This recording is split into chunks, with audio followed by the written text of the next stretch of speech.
जब व्यक्तिहरूको संयोग हुन्छ तब योजना तय हुन्छ। हामीमध्ये केही काठमाडौँ, पोखरा, बुटवल र भैरवाबाट म्याग्दीको तातो पानीमा भेट्ने बाचा गर्दै बसमा हुइक्यौँ। तिम्रो माया मुटुमा धेरै छ।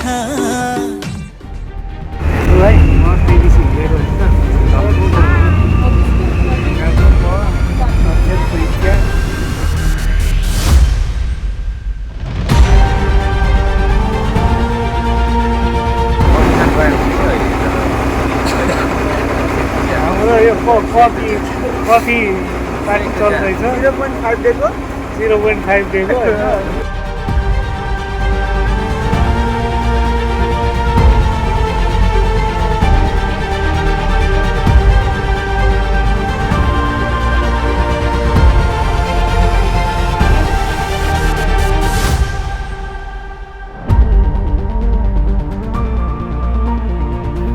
जब अर्को दिन तातो पानीमा हामी 7 जना यात्रीहरू भेट भयौँ तब सुरु भयो एक रोमाञ्चक र साहसिक यात्रा।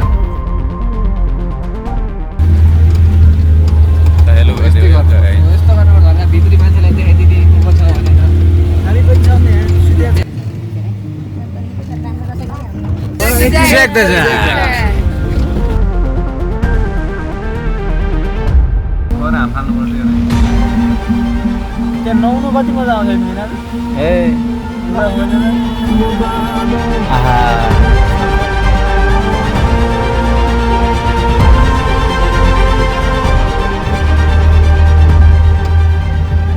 यतिको उकालो ओह्रालो र डेन्जर बाटो चाहिँ मैले फर्स्ट टाइम।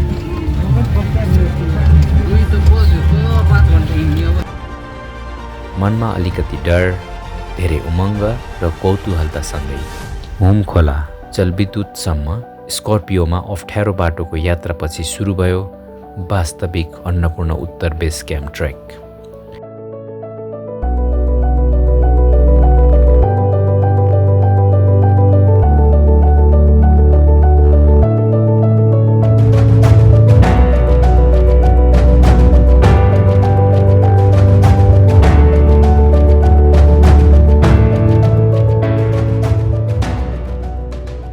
गाइज अब हामी अन्नपूर्ण नर्थ पोइन्ट हिँड्दैछौँ। हामी उकालो लाग्दैछौँ। हुमखोलादेखि चाहिँ हामी अब पैदल यात्रा। यो अन्नपूर्ण उत्तर बेस क्याम्प जाने प्रवेशद्वार हो।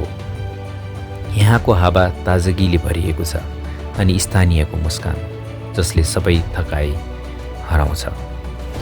ट्रेकको पहिलो भागमा नदी र झरनाका आवाजले साथ दिन्छ। बाटो साँघुरो छ तर वरिपरि हरियो वनस्पति र हिमालको झल्कोले हरेक पाइला पाइलामा प्रेरणा दिन्छ।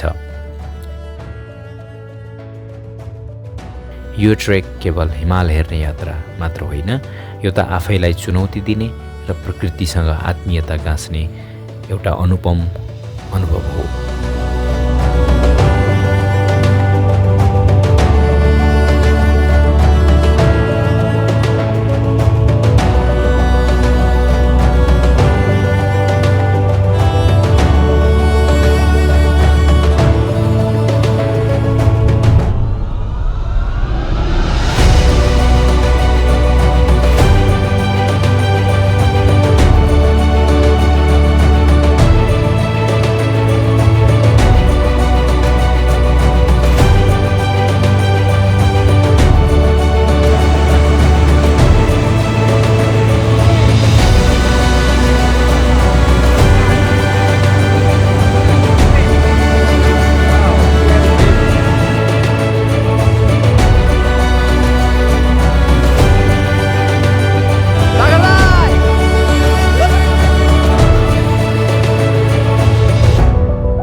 यो स्वेच्छा, यो स्वस्तिका, यो सच्चेव, यो पूर्ल, यो आतिथ्य, यो बिचमा म हो अहिले त भिनाजु।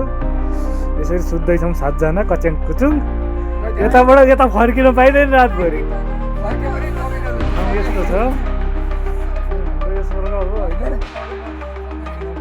चप्पल चप्पल या झोलै झोला कुर्नाको ह्याट लक्की।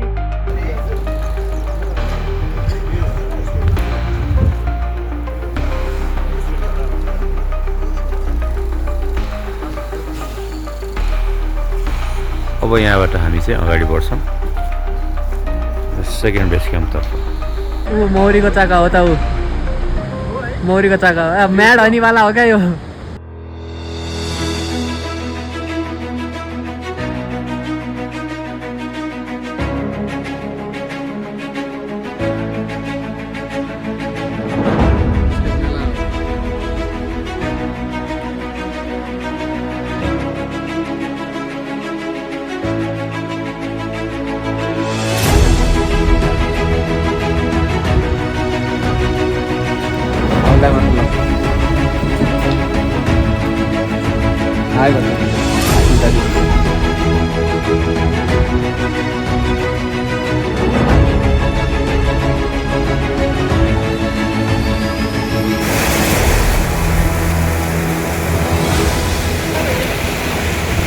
ब्याकग्राउन्ड हामी यो तलको बाटो हुँदै उक्लिरहेका छौँ। तल नदी बगिरहेको छ।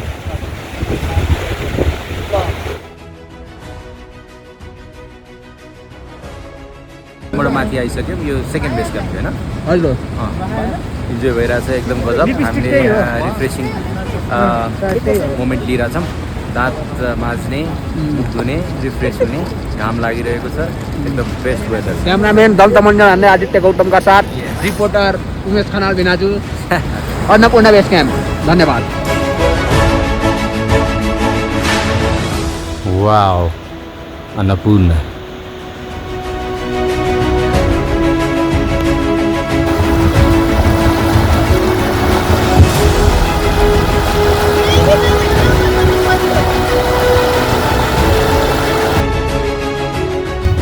So nice views, wonderful and a magnificent view of Annapurna.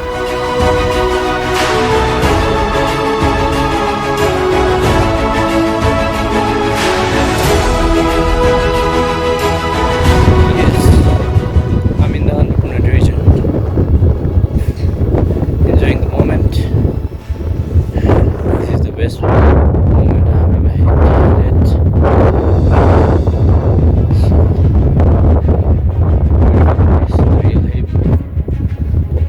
उच्च भागमा पुग्दा हावा केही पातलो हुँदै जान्छ। हरेक पाइला कठिन बन्दै जान्छ। तर जब अन्नपूर्णको सेतो शिखर आँखामा पर्छ, त्यो क्षणले सबै मेहनतको अर्थ बताइदिन्छ।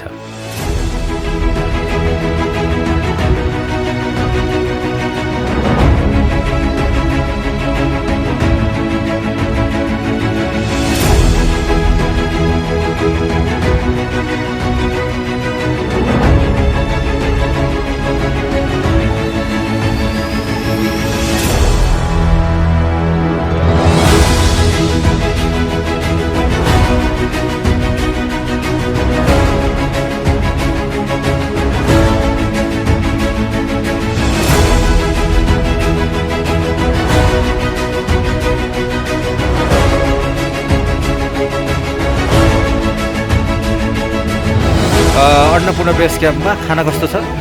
मिठो छ। मिठो छ। मलाई भात सपत भन्ने मान्छे भात खाइरहेको। स्वस्तिका स्वेच्छा खाना कस्तो छ? साकार भोक लागेको बेलामा जे पनि मिठो हुन्छ होइन, बेस्ट छ। नाइस। भोकै नलागे पनि बेस्ट छ। तर माथि आउने बेला धेरै एकदम दामी त बस्नु भइसक्यो मन त खाएर।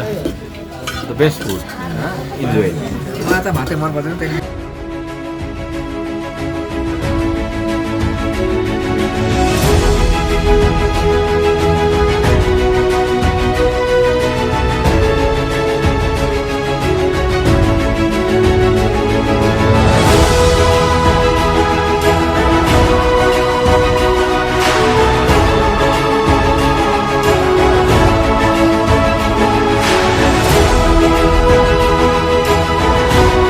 जब बिहानको पहिलो किरण अन्नपूर्णको चुचुरोमा पर्छ, त्यो दृश्य जीवनकै एउटा सुन्दर क्षण बनिदिन्छ।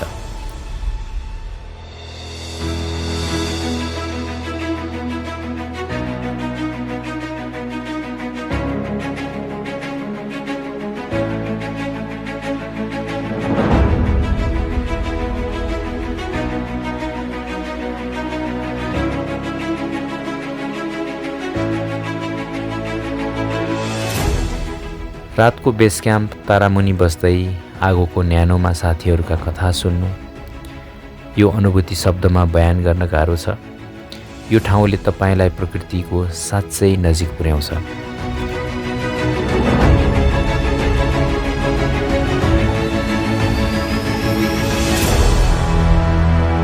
यही हो यात्रा गर्नेको अर्थ, प्रकृतिको महानता महसुस गर्नु।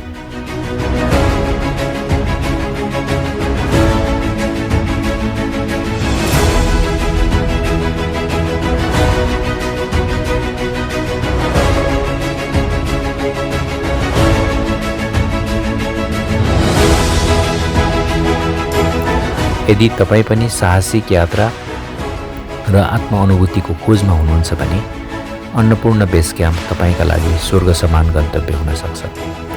भिडियो मन पर्यो भने लाइक, कमेन्ट र सब्सक्राइब गर्न नबिर्सिनुहोला। अर्को यात्रामा फेरि भेटौँला। जय नेपाल।